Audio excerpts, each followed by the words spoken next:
ওম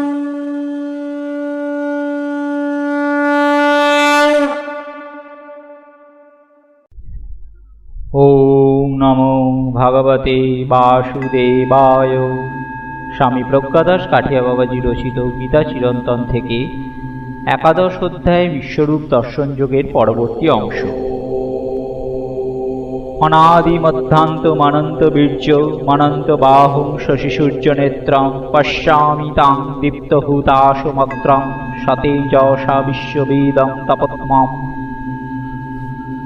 আপনাকে আদি মধ্য ও অন্তহীন অনন্ত শক্তিসম্পন্ন অনন্ত বাহুযুক্ত চন্দ্র সূর্যরূপ নেত্রবিশিষ্ট প্রজ্বলিত অগ্নিরূপ মুখযুক্ত এবং নিজ তেজের দ্বারা এই বিশ্বকে তাপিত করিতেছেন দেখিতেছি।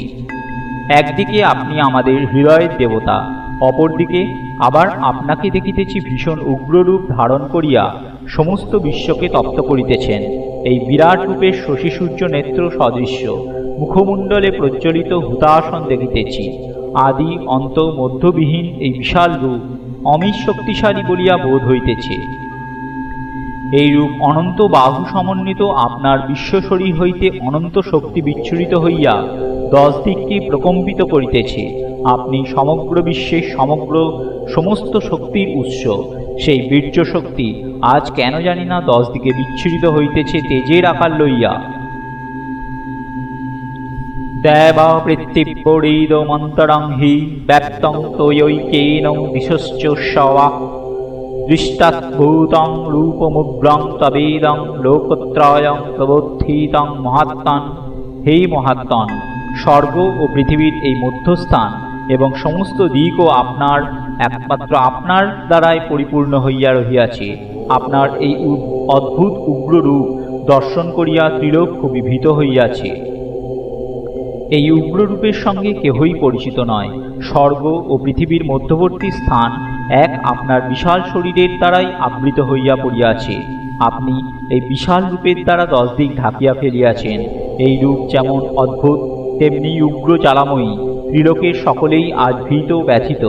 যেমন করুণাময় পিতাকে হঠাৎ ভীষণ রুষ্ট এবং উগ্র হইয়া উঠিতে দেখিলে গৃহের সকলেই তাহিমাম অবস্থা হয়, সেই রূপ আজ অবস্থা তাহার থেকেও ভয়ঙ্কর। মানুষ বিপদে পড়িলে আপনার শরণাপন্ন হয়। এখন আপনি সেই রুষ্ট হইয়া উদ্ধত আয়ুধ লইয়া উপস্থিত হইয়াছেন। অমিহি তাং সুরৌ সংঘা বিশ্বন্তি কেচিদ্ধীতা প্রাজ্বলয় গৃণন্তি স্বস্তিত্যুক্তা মহর্ষি সিদ্ধ সংঘা স্তবন্তি তাং স্তুতিভি পুষ্কলাভি। ওই দেবতাগণ আপনাতেই প্রবেশ করিতেছেন। কেহ কেউ ভীত হইয়া করজোড়ে স্তব করিতেছেন। মহর্ষি ও সিদ্ধগণ স্বস্তি এই শব্দ উচ্চারণ করিয়া উৎকৃষ্ট স্তুতি সকলের দ্বারা আপনার স্তব করিতেছেন। অর্জুন বিস্ময় বিস্ফারিত নেত্রে বিশ্বরূপ দর্শন করিতেছেন আর স্তুতি করিতেছেন। সমগ্র বিশ্বে যেন কাতর কোলাহল উঠিয়াছে। যেমন জঙ্গলে দাবানল লাগিলে সমস্ত জীবজন্তু যে যেদিকে পারে পলায়ন করে, কেহ বা আগুনে পুড়িয়া মারা যায়, সেই রূপ অর্জুন প্রত্যক্ষ করিতেছেন। আজ কি যেন ঘটিয়া গিয়াছে। দেবতারা সকলে দ্রুতবেগে সেই বিশ্বরূপের মধ্যে প্রবেশ করিতেছে। কেহ কেহ হাতজোড় করিয়া সেই বিশাল রূপের দিকে দৃষ্টি নিবন্ধ করিয়া প্রার্থনা করিতেছেন। অর্জুন দেখিতেছেন মহর্ষি এবং সিদ্ধ পুরুষ শান্তচিত্তে স্বস্তি হউক এই স্বস্তি বচন উচ্চারণ করিতেছেন এবং সুন্দর স্তবমালার দ্বারা শ্রী ভগবানের স্তব করিতেছেন। অর্জুনের বর্ণনা অনুসারে বুঝা যাইতেছে ঋষিগণ স্বস্তি হউক এই উচ্চারণ করিতেছেন। শ্রী ভগবানের 2 রূপ, এক দয়াময় রূপ আর এক ভয়ানক রূপ। এই 2 রূপেরই প্রভুপূর্ণ। প্রভুর ভয়ঙ্কর রূপের পিছনে লুকাইয়া থাকে তাহার কল্যাণময় রূপ। জ্ঞানী ভক্তরা তাহার সন্ধান জানে, তাই ভয়ঙ্কর মুহূর্তেও তাহারা অন্তরে শান্তি হারান না। ঋষিগণ তাই অবিচলিত চিত্তে সুন্দর স্তবরাজির দ্বারা এই ভীষণ মুহূর্তেও শ্রী ভগবানের স্তুতি করিতেছেন। রুদ্রাদিত্যা বসব যে চ সাধ্যা বিশ্বে হস্যিনৌ মরুতশ্চ স্মকাশ্চ গন্ধর্ব যক্ষা সুরসিদ্ধ সংঘা বিক্ষন্তে তাং বিস্মিতাশ্চৈব সর্বে। রুদ্র ও আদিত্যগণ, বসুগণ এবং অপর যে সাধ্যগণ, বিশ্বদেবগণ, অশ্বিনী কুমারদ্বয়গণ, মরুগণ ও উষ্মপায়ী পিতৃগণ, গন্ধর্ব, যক্ষ, অসুর ও সিদ্ধগণ ইহারা সকলেই বিস্মিত হইয়া আপনাকে নিরীক্ষণ করিতেছেন। সকলেই অবাক হইয়া গিয়াছেন, সকলেই বিস্মল বিহ্বল নয়নে শ্রী ভগবানের এই ভয়ঙ্কর রূপ দেখিতেছেন। রুদ্র, আদিত্য, বসু, সাধু, বিশ্বদেবতা, অশ্বিনী কুমারদ্বয়, মরুদ্গণ, পিতৃদেবতাগণ, গন্ধর্ব, যক্ষ, অসুর এবং সিদ্ধগণ সকলেই বিস্মিত হইয়া দেখিতেছেন। সাধ্য দেবতা মন মন্তা তথা প্রাণ নর অপানশ্চ বীর্যবান বিনির্ভয় নরশ্চৈব দংশ নারায়ণ বৃষ প্রভুশ্চেতি সমাখ্যাতা দ্বাদশা পৌবিকা। গরুড় পুরাণ। এই দ্বাদশ দেবতা সাধ্য দেবতা নামে বিখ্যাত। উষ্মপা অর্থে পিতৃদেবতাগণ। শ্রুতি বলিয়াছে উষ্মভাগা হি পিতর, অর্থাৎ পিতৃগণ উষ্ম গ্রহণ করেন। স্মৃতিশাস্ত্রে কথিত হইয়াছে যাবো দুঃস্ন ভবেই দদ্নং তাবৌ দর্শন্তি বাবৌ জতা তাবৌ দর্শন্তি পিতর যাবৌ নক্তা হবির্গুণা। যে পর্যন্ত অন্ন উষ্ণ থাকে সেই পর্যন্ত পিতৃগণ বাক্য সংযম করেন, অর্থাৎ আহার গ্রহণ করেন, এবং যে পর্যন্ত ঘৃতের গুণ কথিত না হয় সেই পর্যন্তই আহার করেন। উষ্ণানং পিবন্তি, অর্থাৎ পিতৃদেবগণ উষ্ণদ্রব্য পান করেন। এইরূপ নিরুক্ত শাস্ত্রেও উল্লেখ আছে। রূপং মহত্তে বহুবক্ত্র নেত্রং মহাবাহু বহুবাহু রূপপাদং বহুদরং বহুদ্রংষ্টকরালং দৃষ্টালোকা প্রবর্ধিতাস্তাতাহম। হে মহাবাহ, আপনার বহুমুখ ও বহু নেত্র বিশিষ্ট, বহু উরু, বহু পাদযুক্ত, বহু উদরযুক্ত, বহু দন্তের দ্বারা ভীষণ বিরাট রূপ দর্শন করিয়া লোক সকল ভয়ে অত্যন্ত ব্যথিত হইতেছে, আমিও সেরূপ। অর্জুন এই বাক্যে স্বীকার করিতেছেন তিনি প্রবর্ধিত, অর্থাৎ ভীষণ ভীত হইয়া পড়িয়াছেন। ত্রিলোকের সমস্ত জীব ভীত হইয়া পড়িয়াছে। এই রূপটি মহৎ, অর্থাৎ সুবিশাল। এই রূপে অসংখ্য বদন ও নেত্র, বহু বাহু, উরুপাদযুক্ত, বহু উদরযুক্ত। এই রূপ অনেক দন্ত বিশিষ্ট। রূপের ভয়ঙ্করতা বুঝাইতে দন্তের বিশেষণ হিসেবে করাল শব্দটি ব্যবহার করা হইয়াছে। করাল শব্দের অর্থ বিকৃত বা উগ্র। ইহার ফলে বিশ্বরূপ বিভৎসরূপ ধারণ করিয়াছে। নভঃস্পৃশ্যং দীপ্ত মনেক বর্ণং ব্যক্তানানাং দীপ্ত বিশাল নেত্রম দৃষ্টা হি তাং প্রবর্ধিতান্তরাত্মা ধৃতিং ন বিদ্যামি সমঞ্চ বিষ্ণু।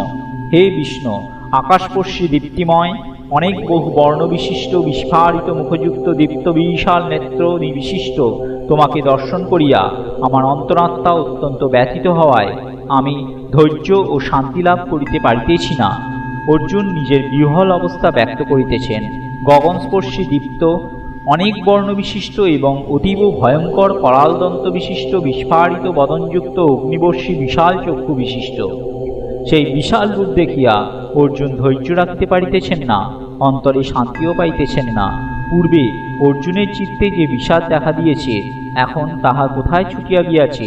তাহার জায়গায় দেখা দিয়েছে বিশাল ভীতিবিহ্বল সম্ভ্রম। নিজের ঔদাসীনের জন্য দেখা দিতেছে অনুতাপ।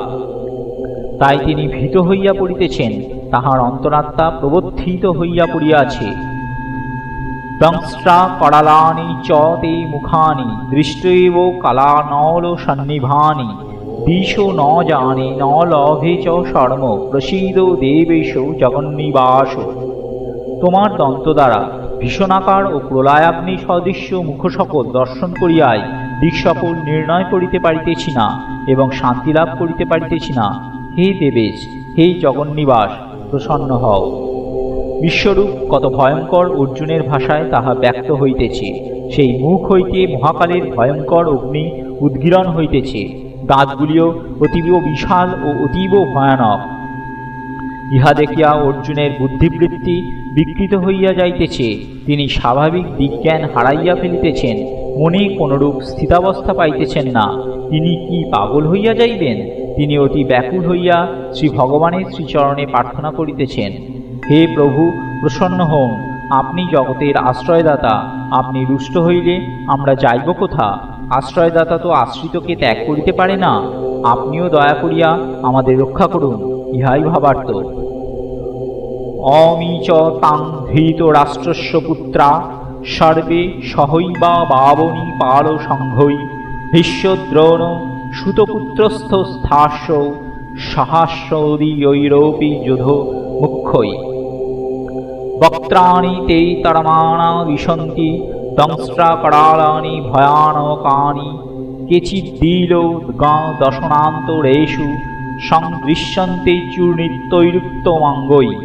সমস্ত রাজন্যবর্গের সহিত ওই ধৃতরাষ্ট্রের সমস্ত পুত্রই এবং ভীষ্ম, দ্রোণ ও ওই সুতপুত্র কর্ণ আমাদের মুখ্য যোদ্ধাদের সহিতই তোমার প্রতি বেগের সহিত ধাবিত হইয়া তোমার দন্তের দ্বারা বিকট ভয়ঙ্কর মুখসমূহে প্রবেশ করিতেছে। কেহ কেহ চূর্ণীকৃত মস্তক হইয়া দন্ত সকলের মধ্যে বিলগ্ন রহিয়াছে দৃষ্ট হইতেছে। অর্জুন কি করিয়া নিজেকে ঠিক রাখিবেন? নিজের অতি পরিচিত গৃহ সহচরের যে কি ভীষণ অস্বাভাবিক কল্পনাতীত উগ্র রূপ, বিস্ফারিত মুখের মধ্যে হইতে দাউ দাউ করিয়া সর্বগ্রাসী আগুন বাহির হইতেছে, তাহার মধ্যে উগ্র বিকৃত দাঁতগুলি তলোয়ারের মতো মৃত্যুকে আহ্বান করিতেছে। ভীষ্ম, দ্রোণ, কর্ণ প্রভৃতি আপাত বীরেরা অতি দ্রুত বেগে সেই জ্বলন্ত মুখবিবরে প্রবেশ করিয়া ভস্ম হইয়া যাইতেছে। কেহ কেহ বা অতি ভীষণ খর্গ সদৃশ দাঁতের মাঝে আটকাইয়া গিয়া রক্তাক্ত অবস্থায় ঝুলিতেছে। কাহারো কাহারো মস্তক চূর্ণ বিচূর্ণ হইয়া সেই দাঁতের মাঝে দৃশ্য হইতেছে। হে অর্জুন, তুমি কিছুক্ষণ পূর্বে নীতিবাক্য শুনাইয়া কাহাকে বলিতেছিলে আমি যুদ্ধ করিব না? সেই বিশাল ভয়ঙ্করের সামনে তোমার ক্ষুদ্র হৃদয় দুর্বলতার স্থান কোথায়? অর্জুন দেখিতেছেন ধৃতরাষ্ট্রের সমস্ত পুত্ররা, তাহার নিজের দলের রাজন্যবর্গ এবং উভয় পক্ষের সৈন্য সকলেই সেই জ্বলন্ত মুখের মধ্যে অবশ হইয়া প্রবেশ করিতেছে। কাহারও যেন কোনো ক্ষমতা নাই, সকলেই যেন ঝড়ের মুখে কুটো পাকা। হায় ক্ষুদ্র তুচ্ছ আমরা কত মিথ্যা শক্তি জ্ঞান গরিমার আস্ফালন করি।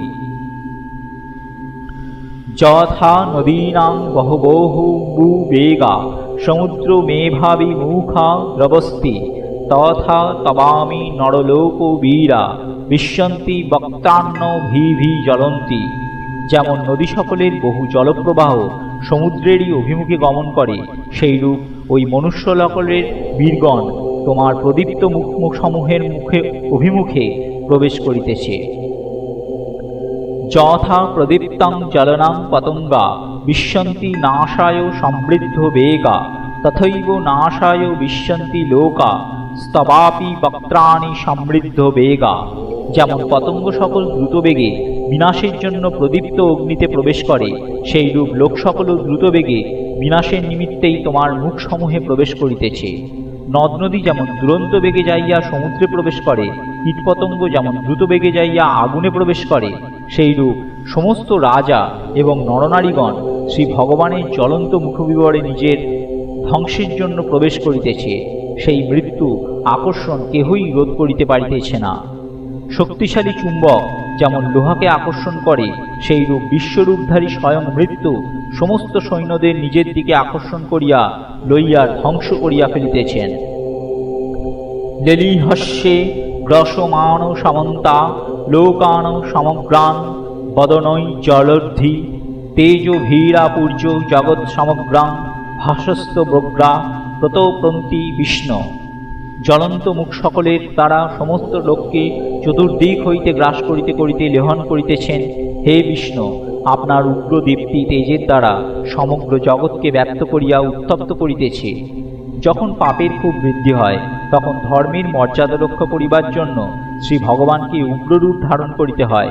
সেই সময় আমাদের কাছে অসহনীয় বোধ হয়। এইভাবেই শ্রী ভগবান নিজেকে সংকুচিত ও প্রসারিত করিয়া চলিতেছেন। প্রকৃতির ভারসাম্য রক্ষা করিতে, সমাজে ধর্মের মর্যাদা প্রতিষ্ঠিত রাখিতে এইরূপ করিতেই হয়। অর্জুন দেখিতেছেন শ্রী ভগবান যেন জিহ্বা দ্বারা যুদ্ধক্ষেত্রে উপস্থিত বীর রাজন্যবর্গ ও সৈন্যগণকে নিজের উদরে আত্মসাৎ করিয়া লইতেছেন, জ্বলন্ত মুখের মধ্যে সকলকে প্রবেশ করাইয়া লইতেছেন, আবার অতি উগ্র তেজের দ্বারা সমগ্র জগৎকে ব্যক্ত করিয়া সন্তপ্ত করিতেছেন।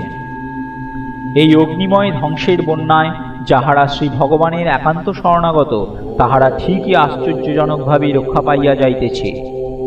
আখ্যাহি মেকো ভবানুগ্রহ রূপ নমঃস্তু তে দেববর প্রসীদ বিজ্ঞাতুমিচ্ছামি ভবন্তমাদ্যং ন হি প্রজানামি তব পবিত্রীম। উগ্ররূপী আপনি কে আমাকে বলুন, আপনাকে নমস্কার করিতেছি। হে দেবশ্রেষ্ঠ, প্রসন্ন হন। আদিপুরুষ, আপনাকে জানিতে ইচ্ছা করি, যেহেতু আপনার প্রবৃত্তি আমি জ্ঞাত নই। এই শ্লোকে অর্জুন মূলত চারিটি প্রার্থনা জানাইতেছেন। তিনি তাহার সুপরিচিত নিত্য সখা শ্রীকৃষ্ণকে হারাইয়া ফেলিয়াছেন। তাহার জায়গায় এই উগ্ররূপধারী ভয়ানক মহানকে দেখিতেছেন। তিনি বুঝিতে পারিতেছেন না ইনি কে। তিনি তাহার পরিচয় জানিতে চাহিতেছেন। অর্জুন নতমস্তকে তাহাকে প্রণাম করিয়া প্রার্থনা জানাইতেছেন, হে প্রভু, আপনি আমার উপর প্রসন্ন হন। অর্জুন সেই আদিপুরুষকে বিশেষভাবে জানিতে চাহিতেছেন। এই উগ্ররূপধারী বিশ্বব্যাপী মহান পুরুষ কি করিতে চাহিতেছেন, তাহার প্রবৃত্তি কি, তাহা জানিতে চাহিতেছেন। অর্জুনের কথার মাধ্যমে বোঝা যাইতেছে অর্জুন ভীত হইলেও উৎসাহ হারান নাই। ইহাই সৎপুরুষের লক্ষণ। ভয়ের সময়ও তাহারা জগৎ কল্যাণ হইতে সরিয়া আসেন না। অর্জুন এই অবস্থাতেও জানিতে চাহিতে আগ্রহী ভগবান কি করিতে চান। এই জিজ্ঞাসার পিছনে রহিয়াছে তাহার নিজের কর্তব্য নির্ধারণের প্রশ্ন। অর্জুনের এই সৎ আগ্রহের জন্য শ্রী ভগবান উত্তর দিতেছেন। শ্রী ভগবান উবাচ, কালহস্মি লোকক্ষয় প্রেত প্রবিদ্ধ লোকান সমাহূত মিহ প্রবৃত্ত ঋতে হোপি তাং ন ভবিষ্যান্তি সর্বে যে হো বস্তিস্থা প্রত্যানিকেষু যোদ্ধা। শ্রী ভগবান বলিলেন, লোকক্ষয়কারী উৎকটভাবে বৃদ্ধিপ্রাপ্ত কাল হইয়া আমি লোক সকলকে সংহার করিবার জন্য এই সময়ে প্রবৃত্ত হইয়াছি। তোমা ব্যতীতেও তুমি যুদ্ধ না করিলেও প্রতিপক্ষীয় সেনাদলে যে সকল যোদ্ধা অবস্থিত আছেন তাহারা জীবিত থাকিবেন না। শ্রী ভগবান প্রথমে বলিলেন তিনি কাল। কাল অর্থে ধ্বংসের দেবতা। শ্রী ভগবান যখন উগ্র রজগুণকে স্বীকার করিয়া জগতের প্রচলিত মলিন অবস্থাকে বদলাইয়া দিয়া নতুন অবস্থার প্রবর্তন করিতে চান, তখন তাহাকে কাল বলা হয়। অর্জুন শ্রী ভগবানের বিশ্বরূপ দেখিতে চাহিতেছিলেন। এই ধ্বংসাত্মক রূপ ছাড়াও শ্রী ভগবানের সৌন্দর্যময় শান্ত রূপও আছে, কিন্তু অর্জুন যে রূপ দেখিতেছেন তাহাতে বিভৎসতাই বেশি। অর্জুনকে এই রূপ দেখাইবার কারণ হইল যুদ্ধের ইহাই ভাবী রূপ, ইহাই সম্মুখে ঘটিত হইতে যাইতেছে। কেহই ইহাকে রোধ করিতে পারিবে না। অর্জুনের মধ্যে যে অহং কর্তৃত্ব বোধ ছিল তাহা ভবিষ্যতের এই অবশ্যম্ভাবী দৃশ্য দেখিয়া দূর হইয়া যাইবে। তাহার মোহনাশ হইয়া বিষাদাচ্ছন্ন তমময় অবস্থা দূর হইবে। তাই শ্রী ভগবান তাহার এই কাল রূপ দেখাইতেছেন। অর্জুনের প্রশ্ন ছিল, উগ্ররূপধারী আপনি কে? শ্রী ভগবান উত্তর দিলেন, আমি কাল। ইহার পরের প্রশ্ন ছিল, আপনি কি করিতে চাহিতেছেন? তাহার উত্তরে শ্রী ভগবান বলিতেছেন, আমি জগৎকে সংহার করিতে প্রবৃত্ত হইয়াছি। তুমি যদি যুদ্ধ নাও করো তবে তবুও সম্মুখে অবস্থিত এই যোদ্ধাগণ কেহই বাঁচিবে না। বৃথাই অর্জুন ভাবিয়া বিষণ্ণ হইতেছেন। এইভাবেই আমরা সংসারের কথা চিন্তা করিতে থাকি, কিন্তু প্রভু যাহা ঠিক করিয়া রাখেন তাহাই হয়। তাহা হইলে আমাদের কর্তব্য কি? এই সাথেই শেষ হলো আজকের গীতার স্বাধ্যায়। এর পরবর্তী পর্যায়ে শ্রী ভগবান কি বলিতেছেন তাহা আমরা পাঠ করিব। ওম নমো ভগবতে বাসুদেবায়।